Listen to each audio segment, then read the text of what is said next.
Hi, I'm Kalyn Lepre with Mammoth Lakes Tourism, and today I'm with Michael Johnson. He is our U.S. Forest Service representative, and he's going to help us talk about hiking with our dogs. Thanks for being with us. Thank you for inviting me. This segment is brought to you in part by the Inyo National Forest that wants to remind you to leave no trace, and there's no better way of doing that than picking up after ourselves and our dogs. But we'll talk about that a little more a little later. Let's dive right into the most asked question, I think. Do dogs have to be on leashes? Well, that depends, Kalyn, where you're hiking. In some places around Mammoth, you can actually have your dog off leash on the hiking trails in the wilderness under voice command. And here in town, of course, they have to be on leash and in the Lakes Basin where it's developed, such as the campgrounds, picnic sites, and the parking lots. Okay.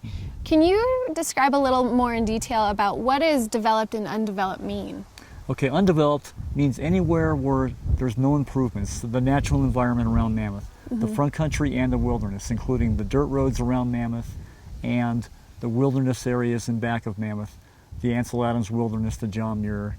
Those are undeveloped areas. So we're here in Mammoth. We are sharing the trails a lot of times. They're multi-use, single-use trails. We've got horses and mountain bikes. How do we keep our animals safe on those trails? Well, the first thing is we want to be mindful of other users on the trail, especially horses and mountain bikers. Right. We don't want to create a potential conflict. However, if you do come upon a horse or a mountain bike, the best thing to do is to step off the trail just momentarily and allow them to pass. Another thing is when you encounter another hiker with a dog, is make sure that the other dog is okay with your pet.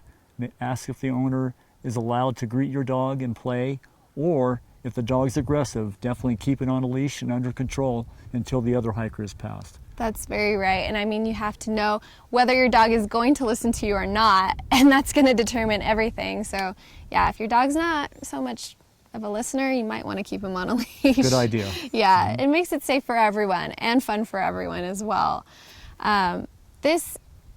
We've established Mammoth is such an incredible place for dogs, and bringing them up here and going on trails. You can go and be in the middle of nowhere. You won't run into people a lot of these trails. Sometimes you will, so it's good to know the tips. But how does that compare to some of our neighboring lands and forests? Well, our other national forest neighbor, the Humboldt-Toyabe, has the same policies as we do. They allow dogs off leash on the wilderness trails and in the front country areas where dirt roads are.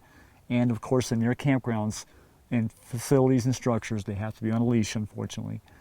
Our national park neighbor, Yosemite, does not allow dogs on the trails. So you can only take your dog in the front country areas, such as their campgrounds, their facilities, their developed recreation sites, their stores, and those type of places where people have established residences. That is very key. I made the mistake of going into Yosemite with a friend who had a dog, and we didn't even think about it until we got there, and so it kind of changed up the trip quite a bit. So it is good to know, research where you gotta go, and who you have to talk to in order to know if your dog can go on trail or not. So that is key. Thank you for that. This brings me to one of my pet peeve questions. Picking up after your dog, those little blue bags we see all over the trail. How do we help people remind themselves to pick up after their dogs?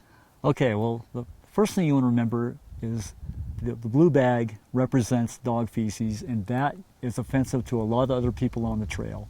We know what's inside the bag, and we know the smell when we approach it. Okay.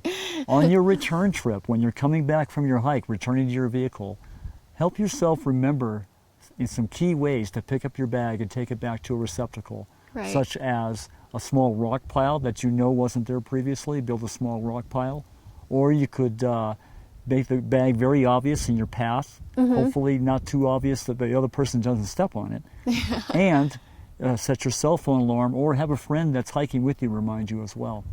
And why is that so important to pick up after our animals? It's very important because dog feces were never part of the natural environment here on our national forest. It introduces bacteria into the ground and is harmful to other wildlife and insects and the native vegetation as well. And over time, it can pollute your groundwater sources. So these are very key points, and I can't tell you thank you enough so much for being with us and for educating us on how to hike with our dogs in a better way, be more respectful. So thank you for your time. Happy to oblige. And thank you guys so much for tuning in. We hope to see you up on the trails with your furry friends. And this has been your reminder that the mountains are calling.